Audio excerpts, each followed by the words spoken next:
toujours ensemble pour cette matinale sur TV Finance. Il est 9h12 quasiment, c'est l'heure des Market Movers. Les valeurs à suivre avec Bernard Prats-Desclaux. Bonjour Bernard. Bonjour. Vous êtes fondateur d'Ewinvest et auteur de Stratégie de marché. On va commencer par évoquer Maisons du Monde.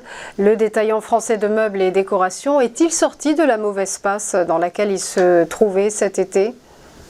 Écoutez, il est encore dans une très mauvaise passe. Je rappelle pour les malheureux actionnaires qui étaient à l'achat sur ce titre en mai 2021 que la valeur était alors au-delà des 21 € et que désormais elle se situe autour des 5 €, autrement dit une chute assez vertigineuse quand même de plus de 75%. Et on a eu, durant toutes ces phases baissières, on a eu quelquefois quand même des rebonds assez significatifs.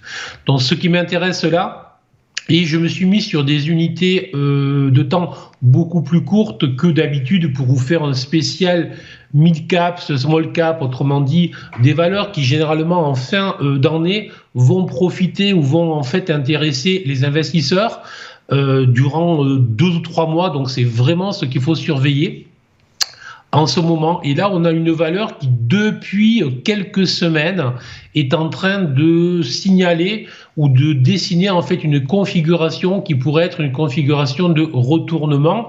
Et tout simplement, on le voit sur le graphique que vous avez mis à l'écran, la valeur avait réalisé en fait un point bas à la mi-novembre et autour des 4,5 € et elle est venue retester ce point bas début du mois et elle l'a fait avec une configuration qu'on appelle un chandelier japonais.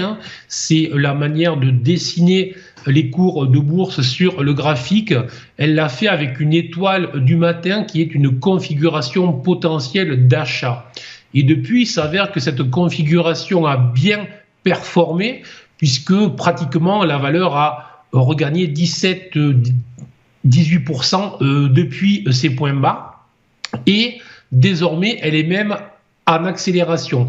Donc là je dirais à court terme, peut-être même d'ici la fin de l'année, on a en fait un potentiel de hausse qui est situé sur les 5,7 €, donc autrement dit 5-6% de gains encore à réaliser, voire même un petit peu plus. Et après, c'est là où tout va se jouer. En fait, l'enjeu, cette zone des 5,7, 5,8 est une grosse zone de résistance.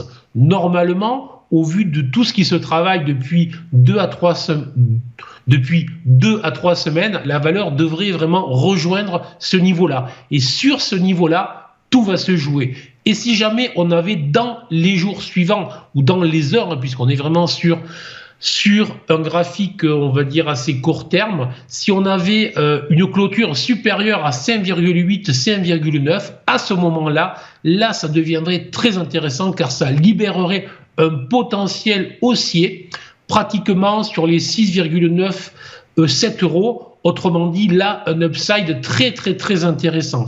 Donc, valeur sous surveillance, valeur à regarder très attentivement. Attention, c'est très spéculatif.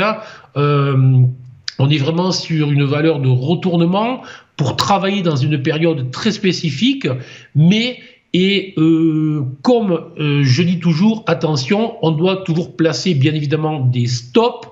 Autrement dit, si jamais la valeur revenait dans les prochaines heures sous les 4,8 €, à ce moment-là, la dynamique qui se met en place serait en fait juste invalidée. Autrement dit, tenir la position ne serait plus une bonne idée. Donc, premier objectif sur les 5,7, objectif supplémentaire le plus intéressant, bien évidemment, sur les 6,9 dans les prochaines semaines, on va dire un horizon de 2-3 mois et un stop relativement court sous les 4,8 est vraiment un stop à respecter.